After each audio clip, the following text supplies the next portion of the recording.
Assalamualaikum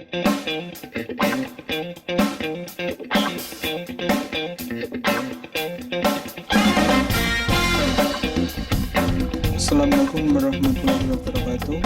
Perkenalkan, saya Rustiawan, Forma 3 D3 UMM Magelang. Di sini saya akan menjelaskan tentang komponen komputer dan kegunaan atau manfaatnya. Langsung saja dari yang pertama. Caching atau cache berguna untuk melindungi segala jenis hardware yang ada di dalamnya. Cache ini biasanya terbuat dari besi atau aluminium, tetapi ada juga yang terbuat dari kaca. Sebagai contohnya adalah sebagai berikut. Ini adalah cache yang terbuat dari kaca. Kemudian motherboard. Motherboard digunakan untuk meletakkan dan menghubungkan perangkat satu dengan lainnya.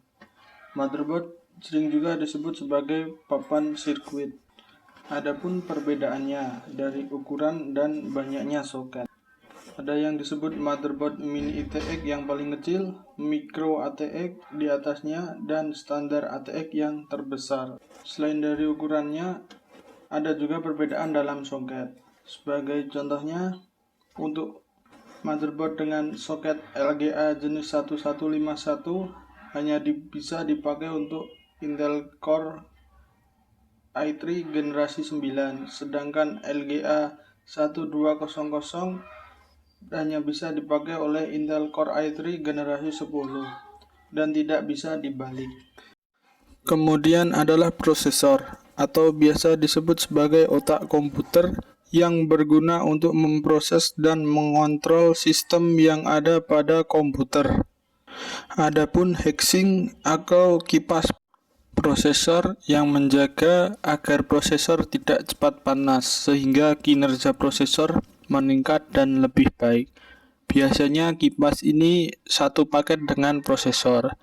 Ada juga yang tidak memiliki kipas dalam paketnya, tergantung dari jenis prosesor tersebut. Selanjutnya adalah power supply yang berguna untuk menyuplai daya dari sumber listrik ke papan sirkuit motherboard dan diedarkan ke perangkat lain yang terhubung dari papan sirkuit tersebut. Selanjutnya adalah HDD atau SSD, yakni tempat untuk menyimpan data secara permanen. Jadi kalau data sudah di-save dan komputer tiba-tiba mati, data tersebut tidak akan hilang, melainkan masuk ke dalam HDD atau SSD ini.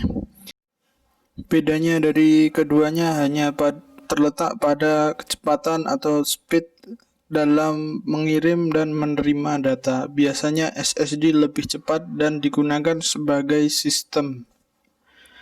Kemudian contoh untuk SSD terbaru yakni SSD jenis NVMe M2 yang katanya speed upload maupun retrieve-nya bisa sampai 6 GB per second.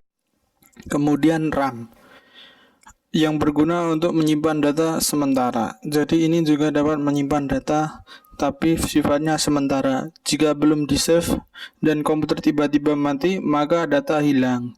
Selain menyimpan data, RAM juga membantu proses dalam kinerja prosesor. Selanjutnya adalah optical disk drive yang berguna untuk membaca maupun menulis dari dan ke dalam disk optik seperti CD atau DVD. Kemudian yang tidak memiliki ODD internal biasanya membeli ODD eksternal yang bisa terhubung menggunakan kabel USB. Selanjutnya yang terakhir yakni VGA atau kartu grafis. Biasanya untuk menciptakan dan menampilkan suatu gambar maupun tulisan yang ada di layar membutuhkan VGA atau kartu grafis.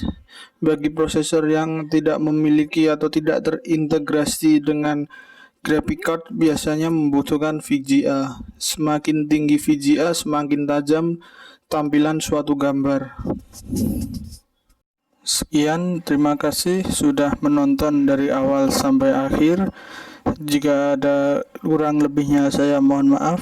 Wassalamualaikum warahmatullahi wabarakatuh.